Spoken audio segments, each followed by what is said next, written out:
सरकार का यही रवैया एक लंबे समय से रहा है, टाल मटोल करना, चीज़ों को लटकाना, और जिसका नुकसान सिर्फ और सिर्फ अभ्यर्थियों को हुआ। लंबे समय से उनकी मांग को लेकर जिस तरीके से सरकार ने सिर्फ झूठे आश्वासन उनको देने का काम किया और धरातल पर हर संभव प्रयास किया कि किस तरीके से इस विषय को लटकाया जाए। आक्रोश जिस तरीके से अब अभ्यर्थियों में बढ़ता जा रहा है, अगर ये सरकार समय रहते नहीं इन चीज़ों पर ध्यान देगी और इनको नहीं सुधारेगी तो वो दिन दूर नहीं जब जनता और ये अभ्यर्थी मिलकर इस सरकार की विदाई को तय करेंगे। लोक जनशक्ति रामविलास के राष्ट्रीय अध्यक्ष चिराग पासवान है हमारे साथ जुड़ेंगे, बात करेंगे। चिराग जी, शिक्षक बहाली बिहार में होनी है, उससे पहले सुप्रीम कोर्ट में जाकर बिहार सरकार के पाठक से एसएलपी दायर करवाती है, कैसे देखते हैं इस एसएलपी को?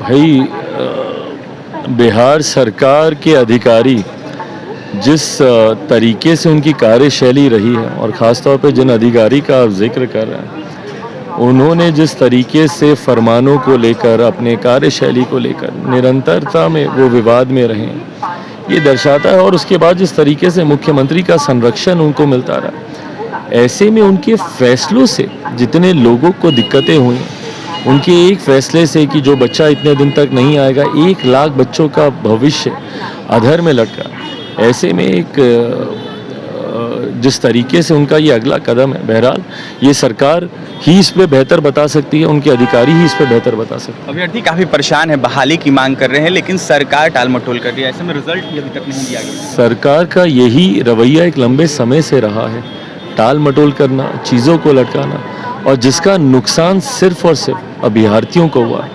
लंबे समय से उनकी मांग को लेकर जिस तरीके से सरकार ने सिर्फ झूठे आश्वासन उनको देने का काम किया और धरातल पर हर संभव प्रयास किया कि किस तरीके से इस विषय को लटकाया जाए।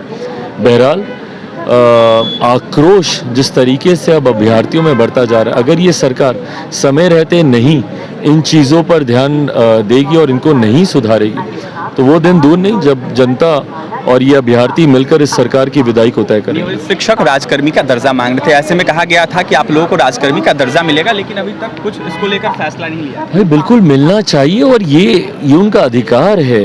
हम लोग उनके इस मांग का पूरी तरीके से समर्थन करते हैं क्योंकि यही विश्वास उनको दिलाया गया था।